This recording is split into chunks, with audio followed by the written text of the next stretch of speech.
I'll show you a few options from the score editing on Logic Pro, and just very cool.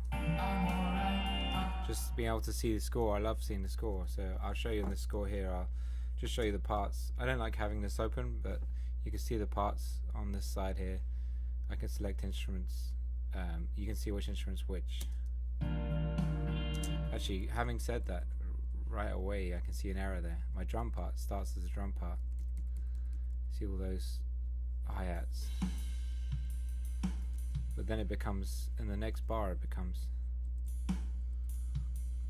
this bass, becomes a bass, so I can change that.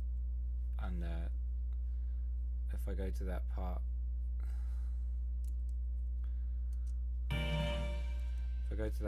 I double click on that drum part, I can see up here on the left hand side, that's how it's interpreted on the score. I can change it to drums.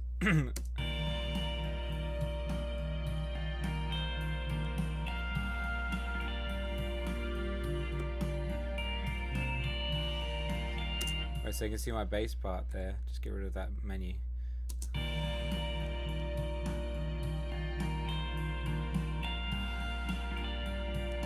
Here's my bass part.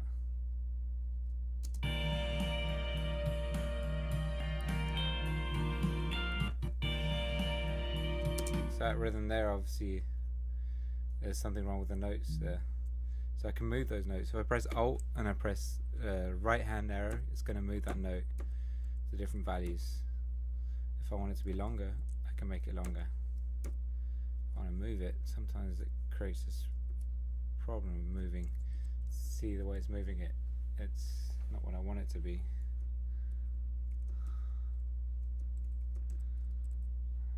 But to fix that, you can go to here and I can just quantize it. Oh, that's the wrong button. I can go to the here again and quantize it with a Q.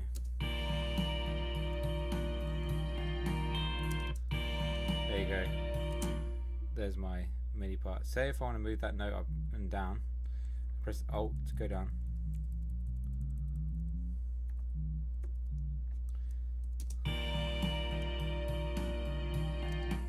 And that goes up and down. So the basic functions of the score, if I press I, you'll be able to see the note options. If I press Alt 1, I get the whole note, half note, 2, 3, quarter note, 8th note, 16th, and so on. And if you want to dot them, I think it's just you just press it twice. Press number 2 twice or number. So you triple it. The more times I press number 3, the different versions of a quarter note I'm going to get. 8th note, dotted 8th note, and then so forth. Or you can just click on the sidebar here. You have a bunch of options here, all the way from clef changes to whatever you want.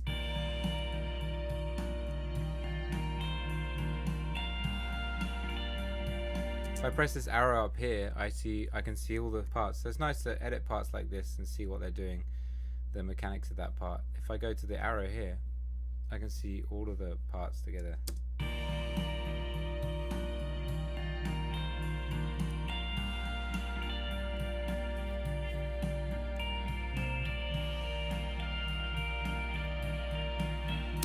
So here's my piano.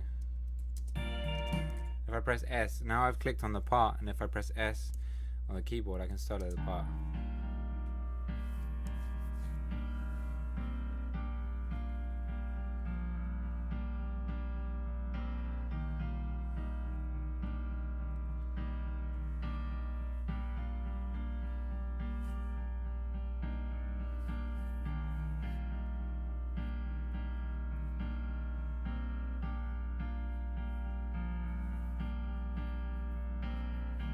Kind of different rhythms going on there.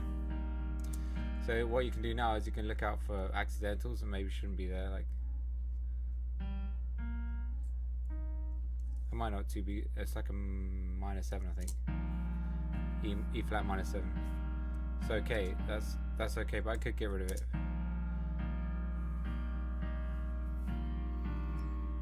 But I don't mind it being there because it's minor 7 is never not going to be a problem there because it's going to chord 1.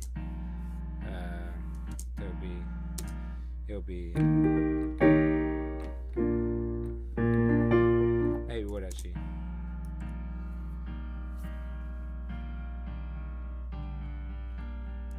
That was a bit messy there.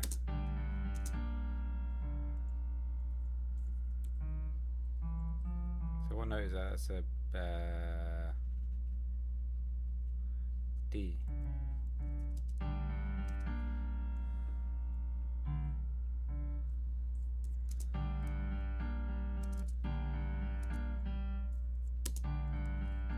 That's better. See that?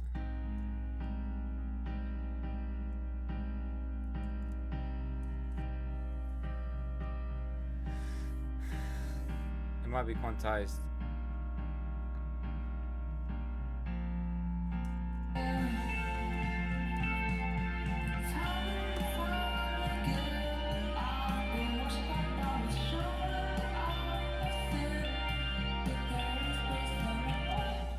See, the voice needs editing there, but I can't do that on here because I don't have a.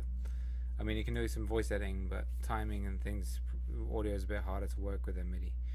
There you go. That's why I love MIDI. You can do sections if you want to do text to give you markers.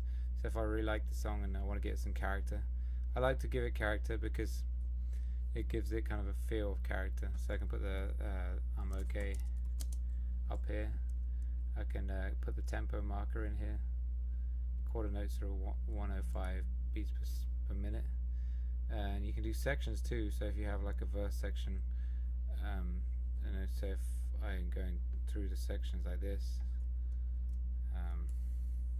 or maybe like that. Okay, so I can use this view, but I prefer to put notes into my notation. So let's choose the drums. Let's choose the piano, put some text there, and let's say chorus. Is that the chorus?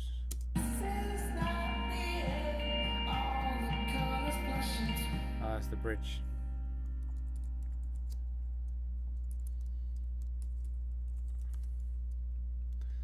And here's my chorus. I'm gonna do some text here. Do it again. I can do another section here for my verse. If you don't read a notation, this might be another world to you, but totally recommend learning it.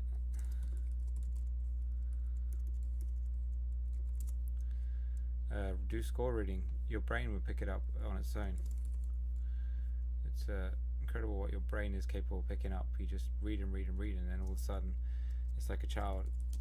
You're learning how to read. So now if I go back to my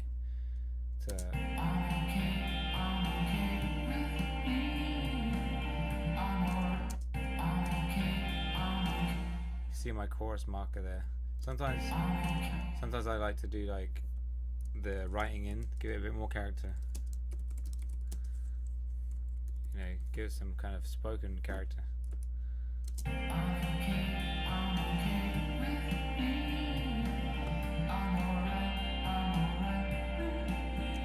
What part is this? It's my strings.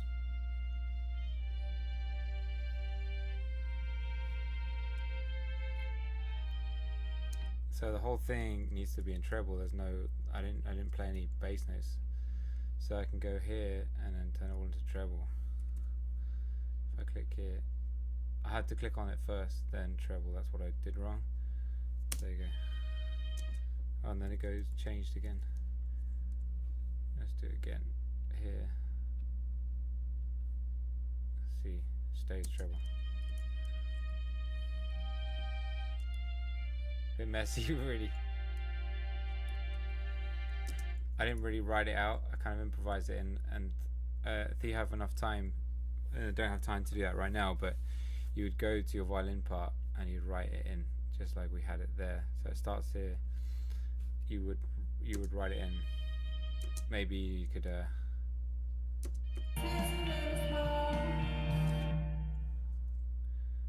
could do a part there.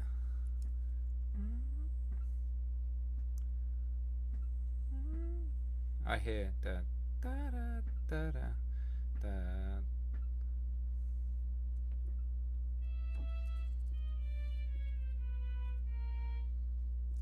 Da da da.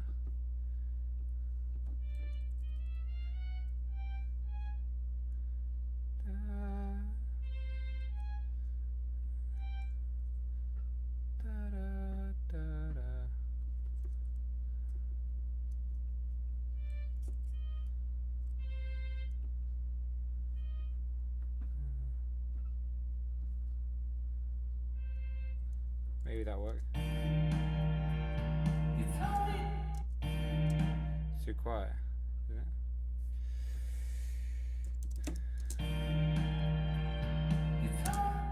Maybe it's the wrong notes.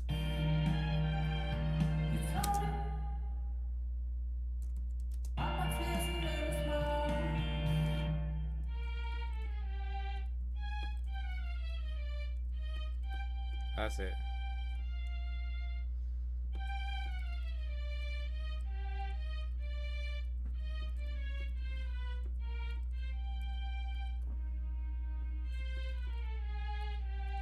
That should be it. I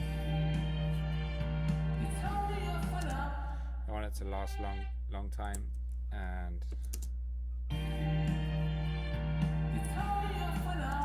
there's my session strings, so I should have some more control now. Anyway, you get the point. There's a lot of things you can do to make things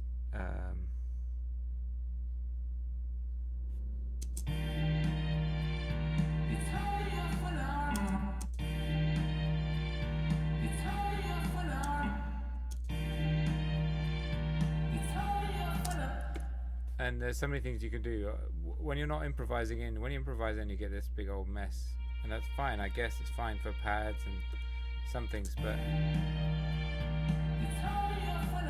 it's not great for writing detailed music or interesting arrangements. So notation is where you can start to see things and think things through with the rhythms, etc. I hope this is helpful. Sorry it's a bit long, but just wanted to give you an inside view of why Logic is so good. I keep saying Sibelius because that's what I usually use, but you can use both. Thank you very much, and please subscribe.